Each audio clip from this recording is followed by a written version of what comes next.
Good evening, Columbus. I'm Lester, the light-skinned sensation, bringing you the latest news for America. Here's the field reporter, Charlie Strauss, with the insight on the Louisiana Purchase. Good evening, Lester. I'm here reporting the Louisiana Purchase. I have here with me Thomas Jefferson, so I can ask him a few questions. Mr. Jefferson, what made you buy the territory west of the 18 states, Indiana Territory and the Mississippi Territory? Well, I knew that Napoleon couldn't keep up with Haiti, so there is no way he could keep off with all of the Louisiana Territory. Was anything in your way of buying the territory? The Constitution said nothing about buying land from other countries, but I had to argue with Congress over and over. I would always tell them that there were only the powers that the Constitution assigned them. Do you think the Congress from years ago left out the rule of buying land from other countries on purpose? Well, I think that is good that we left it out on purpose, or if we left it out on accident. What did you feel like when you decided to buy the land? I felt bold and courageous, and I was thinking that if I didn't agree to buy it, I would have felt weak and afraid to change my mind once I had made the decision not to buy the territory. Did you ask anyone for the money? Indeed I did. I asked the Congress to vote for the money, and I asked them to forget the technicalities, metaphysical subtleties, so is what I like to call them. So I told them to think of the future of the nation because of this purchase. So when was the purchase carried out, Mr. Jefferson? The treaty to buy the Louisiana Territory was ratified by Congress in October of 1803, and a year later I found myself sitting in New Orleans where I could see the Mississippi River flowing into America, seeing a great highway to the world. Would you send anyone out to search the new lands? Yes, I had Meriwether Lewis and William Clark to explore the new lands. Yes, we won't get into the details now, but we will later. But did you have any problems after the purchase? In fact, I did. In 1804, a group of New England Federalists led by Senator Timothy Pickering of Massachusetts wanted to break up the Union and make a Northern Union. And when Alexander Hamilton opposed the idea, they went to Aaron Burr and asked him to be president of the new Confederacy. And Burr ended up killing Hamilton because he thought that the loss of his election for governor was Hamilton's fault. And Hamilton kept Burr from running for president in 1800, but that is the past. As you can see, the Louisiana Purchase had a great effect in America. It showed that we were capable to protect ourselves from tyrants and make speedy decisions. The territory doubled the size of America and also helped achieve the goal of the add-to-state plan. And it makes the Empire of Liberty. Okay, Mom. Oh, okay. All right, love you too. Oh. Thank you, Faith. Here's Sam with the Barbarian Pirates. That's right. Yeah. Thank you, Lester. Well, here I am with the Barbarian Pirate John. How are you today? I'm good. How are you? Okay, not too bad myself. I have a question for you. I have a couple questions. You seem like a nice person, but why were you sent out by the leaders of the countries like Algeria and like? Well, they sent me out to take control over the Mediterranean Sea and really all of the ocean. Sure. And we would hold people for ransom. And of course, we'd get our money. That's what we would do. That was our whole battle plan. So about, say, how much? $8 million? That's about it. $8 million. I have a question. What was your reaction when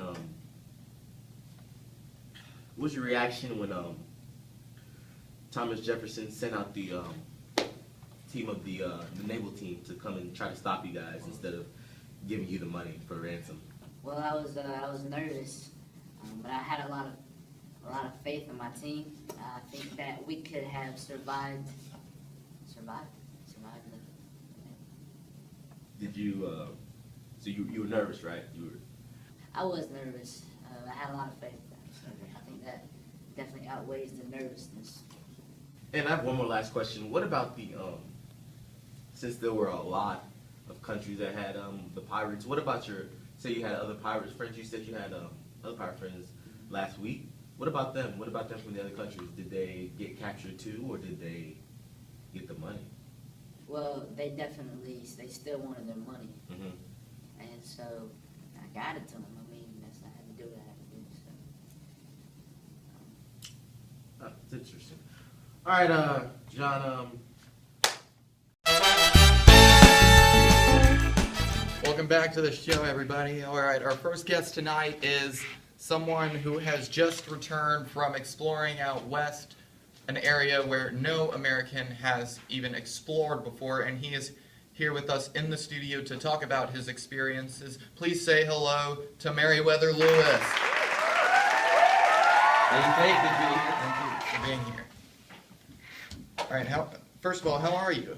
I'm doing great, Fate. How are you? Good, thank you for asking. Well, I hear that you have just gotten back from exploring the west of the country.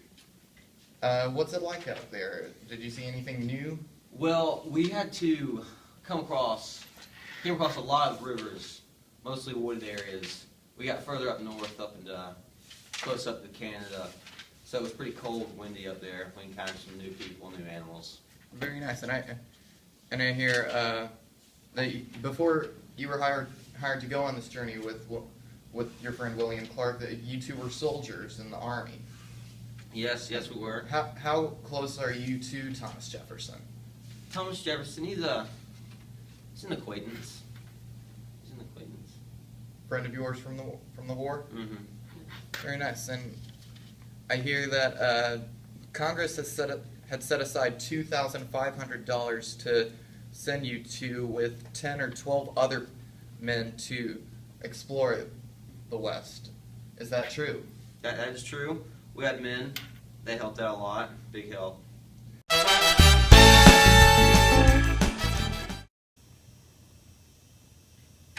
Hi, I'm Sam the Dem, and I can't do this because, I'm not educated about this, so we're going to get good old Kane Blankenship to do this. Hey, during the spring of 1803, there was war between England and France. Could you explain what this war affected out at sea? Yeah, well, Lord Nelson ended up destroying the combined French and Spanish fleets off of Cape Trafalgar. Soon after that, Napoleon defeated Russia and Austrian armies at Austerlitz. So Napoleon was pretty much considered the master of the continent of Europe, and from then on, England ruled the seas. Very interesting. Now, what is this Chesapeake affair I keep hearing of? Oh, the Chesapeake affair. Well, it was basically a naval fight that took place off the coast of Norfolk, Virginia. It was June 1807, and it was between the British warship HMS Leopard and American USS Chesapeake. The crew of the Leopard pursued and attacked and boarded the American frigate, looking for people from the Royal Navy. Long story short, the Chesapeake would be caught, and James Barron would be court-martialed and suspended from command. That is just fascinating, Kane. Now, could you give us a quick summary of the Embargo Act? Yeah. The Embargo Act was an act passed on December 17th, 1807, and it basically kept U.S. ships from sailing for any foreign port due to folks cutting off the trade. Basically, this plan failed to work, and it ended up hurting planters, farmers, and even those who worked at the port city. So the Embargo Act would definitely be repealed in 1808, and Thomas Jefferson wasn't a fan of this, but they repealed it, and he believed that they didn't give the Embargo Act a good shot. So, yeah. Well, Kane, I think that's about time for today, so thank you for You saw the prairie dog doing when it was out of its hole and like in water, like, oh god. Is that serious? Can a prairie dog do that? Mm-hmm. Can a prairie dog ski? Water ski? That's hilarious. All right. They say that you hired a French Canadian trapper named Toussaint Charbonneau. Hold on a second. Kane, what's happening? Go whenever you want.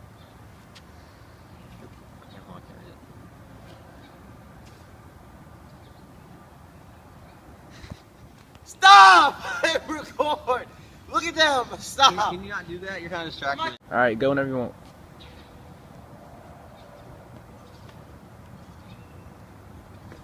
Restart. I'll restart. Sam, you're kind of distracting me a little bit. How? I don't know.